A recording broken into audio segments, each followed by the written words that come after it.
नमस्कार, आप देख रहे हैं फर्स्ट बिहार झारखंड। मैं हूं अभिषेक मिश्रा।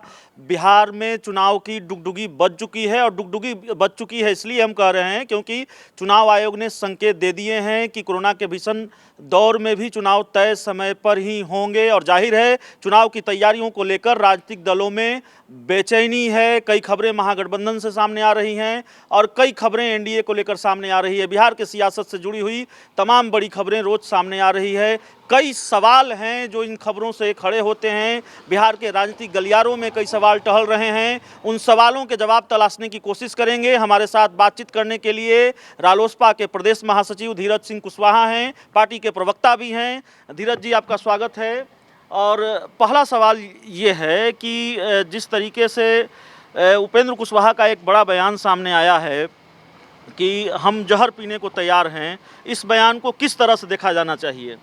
देखिए अभिषेक बाबू, हमारे नेता श्री उपेंद्र कुशवाहा जी का ये कहना था कि बिहार की राजनीति का मंथन होगा तो जाहिर सी बात है कि मंथन होगा तो उसमें कुछ विष भी निकलेंगे।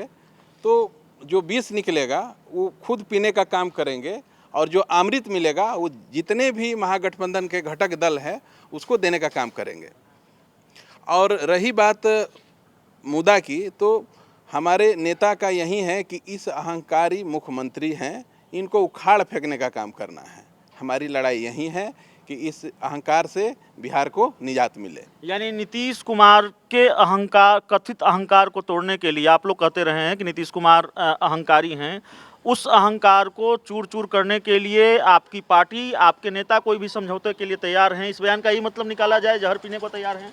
ऐसा कुछ नहीं है। और जहर पीने का मतलब जहर ही नहीं होता है, बहुत सारे चीज़ों पर समझौता भी करना होता है।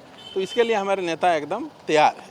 जीतन राम मांझी आपके गठबंधन से चले गए, महागठबंधन छोड़कर चले गए और बिहार विधानसभा चुनाव से पहले इसको बड़ा झटका माना जा रहा है। कहा जा रहा है कि जीतन राम मांझी जैसे नेताओं का जाना दुखद है और बड़ा नुकसान हो सकता है महागठबंधन को। इस पर क्या राय है? देखिए, इस पर है कि जीतनराम मांझी जी को जाने से ज़रूर महागठबंधन को नुकसान हुआ था, लेकिन हम लोग अभी भरपाई कर लिए हैं। और रही बात मांझी जी की, तो उनकी महत्वाकांक्षा इतनी बढ़ गई थी कि उन्होंने दल छोड़ने का फैसला किया। और महागठबंधन अटूट है, उसमें कहीं टूट नहीं है। बिखर तो एनडीए के सभी दल रहे हैं और हम लोगों पे थोपा जा रहा है कि महागठबंधन में सब कुछ ठीक नहीं चल रहा है। वाम दलों के नेताओं ने आज आरजेडी के प्रदेश अध्यक्ष जगदानंद सिंह से मुलाकात की है। बंद कमरे में मुलाकात हुई, लेकिन ये ऐलान सामने आया कि हम मिलकर चुनाव लड़ेंगे। जी बिल्कुल। और हमारे नेताजी का शुरू से ही कहना था कि जितने भी और घटक दल हैं, जितने उस पर भी ध्यान रखा जाए, जितने मिलेंगे और महागठबंधन में आएंगे उतना मजबूती के साथ में इस नीतीश सरकार को उखाड़ फेंकने का काम होगा। तो महागठबंधन का कुनबा मजबूत हो रहा है, आप ये कह रहे हैं? बिल्कुल बिल्कुल। एक आखिरी सवाल है धीरज जी आपसे। पार्टी और संगठन ने, पार्टी में आपको, संगठन में आपको बहुत महत्वपूर्ण जिम्मेदारी मिली है। आप पार्टी के प्रदेश महासचिव हैं, प्रवक्ता हैं और रालोसपा ज्वाइन करते ही आपको दो महत्वपूर्ण जिम्मेदारी दे दी गई। चुनाव भी लड़ेंगे क्या? टिकट को लेकर कुछ है क्या? देखिए अभिषेक बाबू, पेशे से तो व्यवसायी था और हाल ही कुछ दिन पहले हमने पार्टी ज्वाइन किया। और पार्टी ज्वाइन करने के बाद में हमारे पार्टी के राष्ट्रीय अध्यक्ष श्री उपेंद्र कुशवाहा जी ने इतना बड़ा जिम्मेवारी सौंप दिया कि इसको मैं बढ़िया तरह से निर्वहन करूं और उनका विश्वास हम पे बना रहे, ताकि कोई भी काम दे तो हम उसको बढ़िया तरह से कर सके। और रही बात कि पार्टी अगर कोई जिम्मेवारी देगी चुनाव में तो देखा जाएगा। तो पार्टी चाहेगी तो चुनाव भी लड़ेंगे। बिहार की सियासत से जुड़े हुए जो भी सवाल थे, खासकर महागठबंधन से जुड़े हुए जो प्रासंगिक सवाल थे, उन सवालों के जवाब तलाशने की कोशिश की हमने धीरज सिंह कुशवाहा से।